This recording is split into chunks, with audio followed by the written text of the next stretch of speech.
We can also use OONI Explorer in order to explore the potential blocking of different types of apps around the world. To do this, we can start off by going to the search page of OONI Explorer. Once we're on this page, we can then go to the test name option on the left and select any type of instant messaging app or circumvention tool that we want to check. In terms of app testing, on the one hand, we have 4 tests under instant messaging. So those are for Facebook Messenger, Signal, Telegram, and WhatsApp. And we also have tests for Siphon, VPN, Tor, and other apps. So depending on the app that you want to check, you can select the relevant app here in the drop-down menu. Let's assume we want to look at the testing of WhatsApp worldwide. In this case, we have selected WhatsApp, and we have not selected any particular country so that we can check results around the world. So now that we've selected WhatsApp, we can start off by clicking Filter Results. This will provide us results that only pertain to the testing of WhatsApp worldwide. You can see this as all of the measurements that are listed are only pertaining to WhatsApp. If we start off by clicking on one of these measurements, we can see that WhatsApp was tested in the US on the specific network in the specific date and time. And from the top header, we have an overview of the test result, which is annotated with a green header and a tick, and letting us know that WhatsApp is accessible based on our methodology. If you're curious to learn how the methodology works, you can click on the WhatsApp test link over here in order to learn the details of how the test works and how it attempts to measure the accessibility or blocking of WhatsApp. If we scroll down, we can get further details, which inform us about why WhatsApp was considered reachable on this specific network in the US.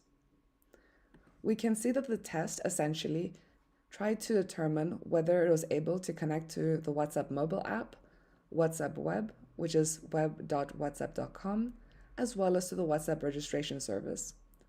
And from the 3 points here, we can see that everything was okay. If we scroll down, we can get further details, where we can see that these were the specific WhatsApp endpoints that were tested, and we can see that we're able to successfully connect to all of these endpoints. If we scroll further down, we can view the raw measurement data pertaining to this test, which we can also download in raw JSON format. If we click on test keys, we can expand the data and we can view specifically what happened. In which case, we can start off by seeing that we were able to connect to the WhatsApp registration server, we were able to connect to all of the WhatsApp endpoints, and we were able to get back the content of WhatsApp web. So everything seems to be okay. If we expand upon the queries, we will see, for example, that we got back the intended answers and that we got the relevant IPs that are used for WhatsApp services. Similarly, we can also, if we scroll down, we can open this up and we can retrieve all the relevant data. We can see what happened in the HTTP requests, where we requested web.whatsapp.com, and we can see that in the response, we actually got back what we expected.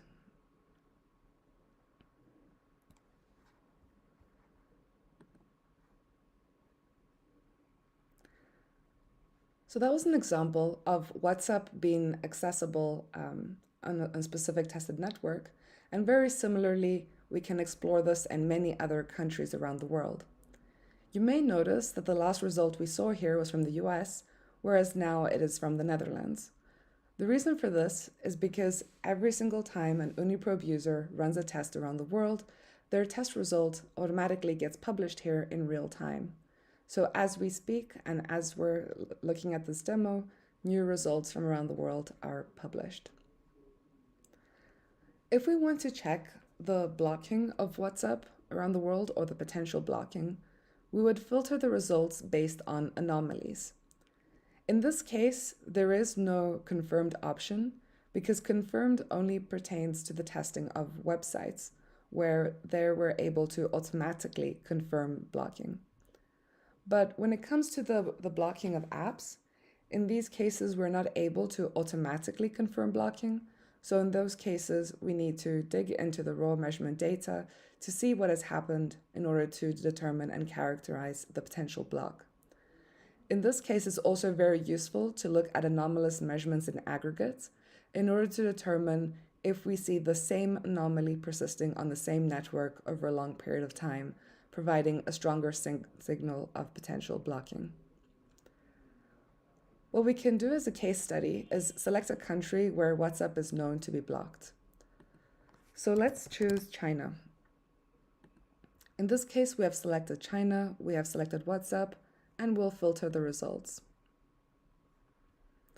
We now have all of the test results from the testing of WhatsApp on many different networks in China. And from a bird's eye view, what we can see is that many of the results are anomalous, presenting signs of blocking, as annotated in orange, but also from the anomaly label on the right.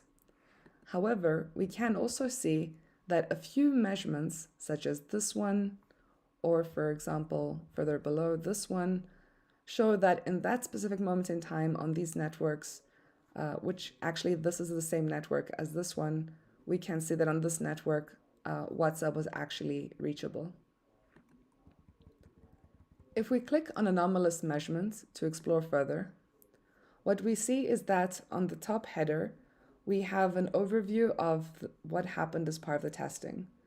So what we can see is that when WhatsApp was tested in China on this specific network on the 31st of March 2022 at around 10 a.m. UTC, WhatsApp presented signs of potential blocking, which is why it is annotated as an anomaly.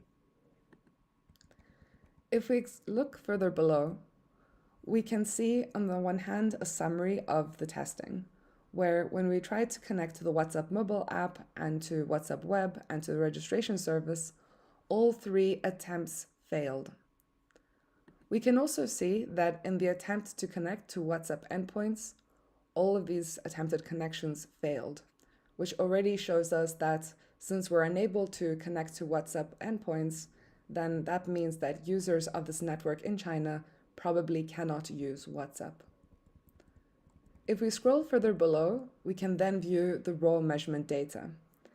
And if we click on test keys, we can expand the data to explore further. What we see from a first glance is that we were unable to connect to the WhatsApp registration server since the connection timed out. Similarly, we see a generic timeout when we try to retrieve and connect to WhatsApp web. And very similarly, we see that attempted connections to WhatsApp endpoints were unsuccessful and that they therefore seem to be blocked. If we expand upon the attempted TCP connections, we can see, for example, that we tried to connect to this IP address, but the success was false in the sense that we're unable to connect to it. And the reason why we're unable to connect to it is because it resulted in a generic timeout error. Quite similarly, if we look at this over here, we can see we tried to connect again to this IP, and it resulted in a timeout error. And looking further below, we see we attempted to connect to other IPs, again resulting in generic timeout errors, and so on.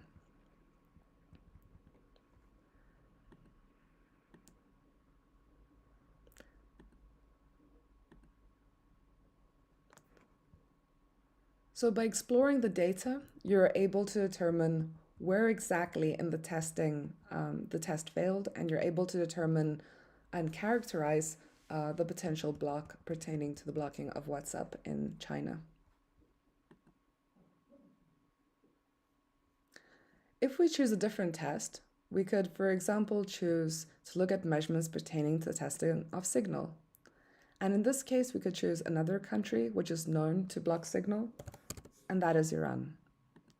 So we select Iran, we select Signal, which is the Signal private messenger app, and then we click Filter Results in order to limit our results to the testing of Signal in Iran.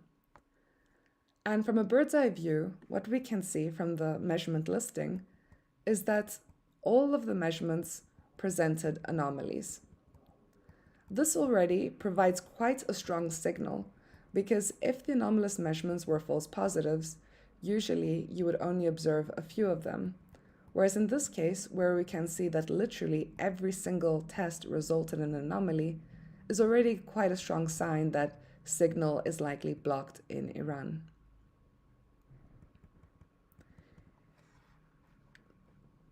If we click on one of these anomalous measurements, we can see from the top header that when Signal was tested in Iran on the specific network on the 31st of March 2022, it presented signs of blocking. By scrolling further down, we can access the raw measurement data to explore further.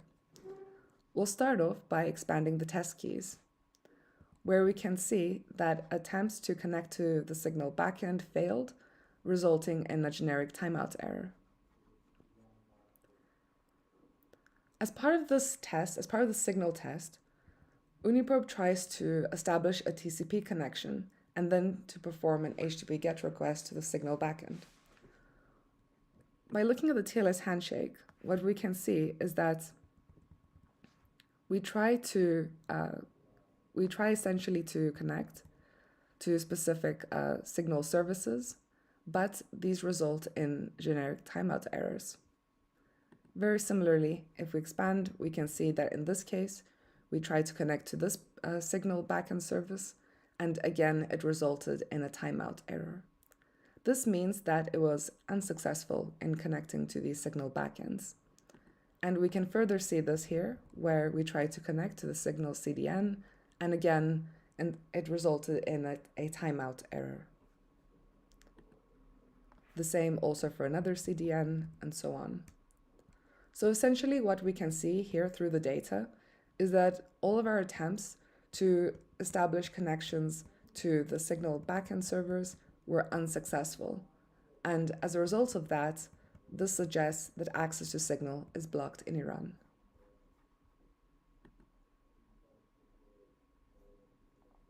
In every case, it's worth looking at the specific network where the testing was performed, as in some cases, blocking can vary from one network to the other.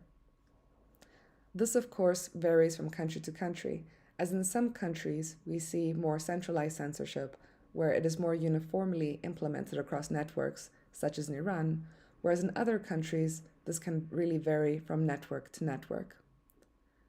You can expand your search by selecting any other app of your choice, such as Telegram, and searching results further, where again here we can see that similarly to Signal, Telegram also presents signs of blocking in Iran.